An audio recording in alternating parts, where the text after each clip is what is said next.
Hey everyone, I hope everyone's doing well today. I was going to talk about some of my post-war steam engines and some of the features that I like in them that maybe you can look for when you're looking at some post-war engines. It's good to have a whistle tender like this one here. One good thing about them, you can use them on all your steam engines. There's no cable in between them required.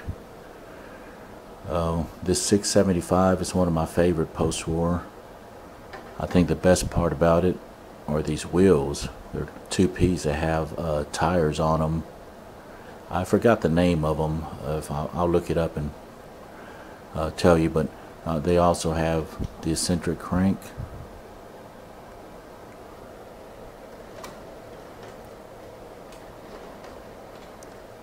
With the slide valve mechanism. Great detail.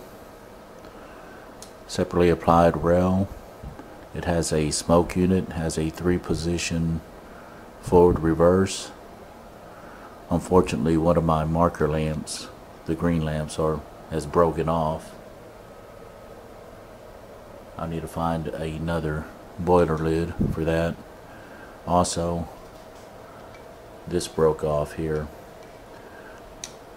I'm gonna have to keep an eye out for another 675. I still like this one, but I like to have a better one. You need to be able to clean these rods here. They're very tarnished. Only thing about this locomotive, it does not have magnet traction. These were built, I think, 47 or 49. It has no magnet traction, but it can still pull a lot because they're heavy. Great looking engine.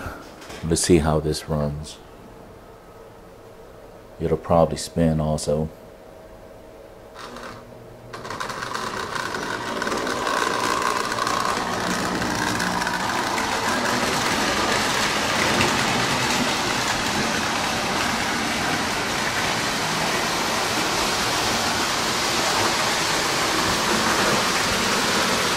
For no magnet traction, it does pull well.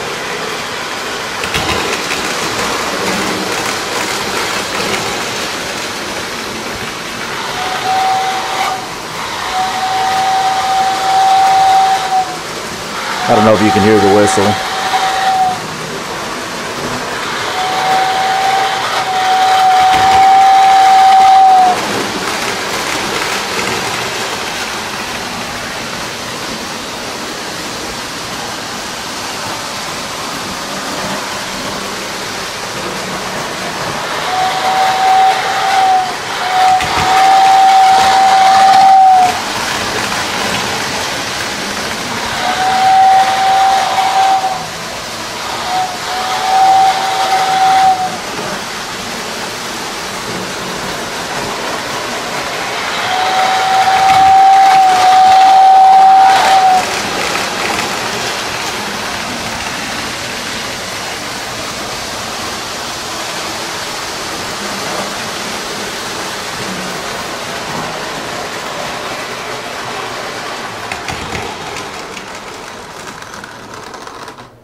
It smokes decently also.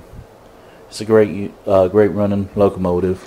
Like I said, no magnet traction. It can still pull a lot. We'll look at the other one. Here's the 2025. This engine is similar to the 675, but it doesn't have the special wheels. They just gave it a different number also. But it's very similar. No magnet traction. Does have the eccentric rod. Does have a smoke unit. Does have some separately applied grab irons. Has a whistle tender.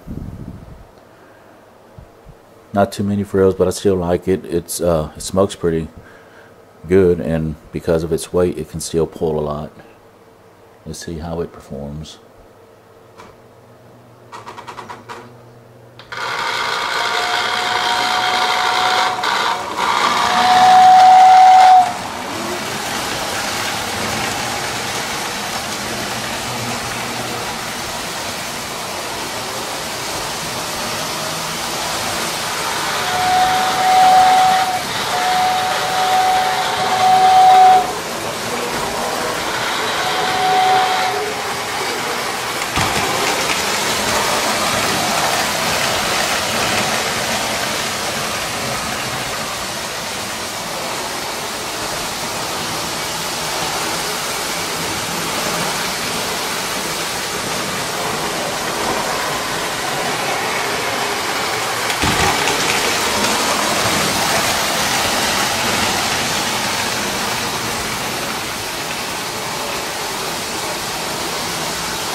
Here's the 1656 switcher 040. It has a ringing tender that you can turn off the ringer if it starts to annoy you. It has great detail also. A moving bell, separately applied grab irons. Does have this eccentric rod, valve train. It has no smoke unit, unfortunately. I guess they did not have enough room in it to place one in there. What's great about this little locomotive, it has a coupler in the front, a working coupler. I wish Lionel had placed more of those on their other locomotives. I'd like to have another 2 more of these to put them, place them together to pull a large train. But this is a great little switcher. No magnet traction, unfortunately, but it's so heavy it can also pull a lot. So let's see how it performs.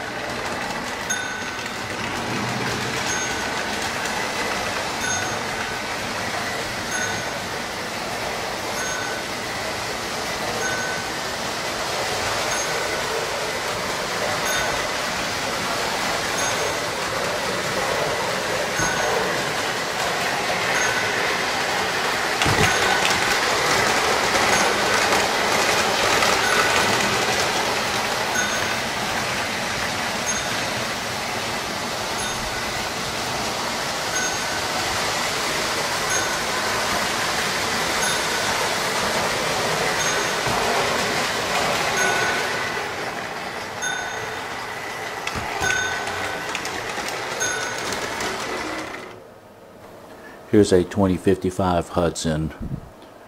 It's a 464. Has a whistle tender. It has a smoke unit.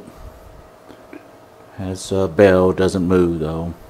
It has some detail. This grab iron is separately attached. It does have the eccentric valve mechanism, the valve rod, which is always a plus.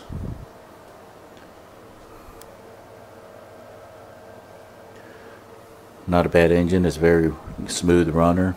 It can pull. Let's see how this one operates.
Here's the 736 Berkshire. This is my favorite of all post-war engines that I have. It's a 284. It has a whistle tender with a water scoop. I like the bell on it. Actually moves. Nice whistle on it. Marker lights, separately applied handrails, and it has the eccentric rod with a valve gear. It's a great puller. It has magnet traction, smoking unit, 3 position reverse unit. and the whistle tender. Like I said, this is my favorite of the post-war. I would probably rather have several of these than one 773, but if I find the right one, I'll get a 773 also. Let's see how this one operates.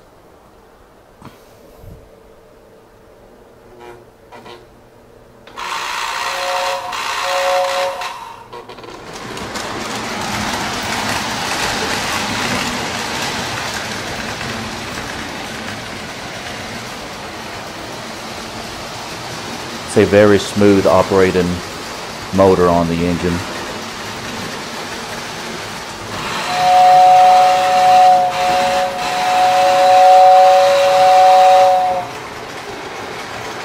Also a great smoker.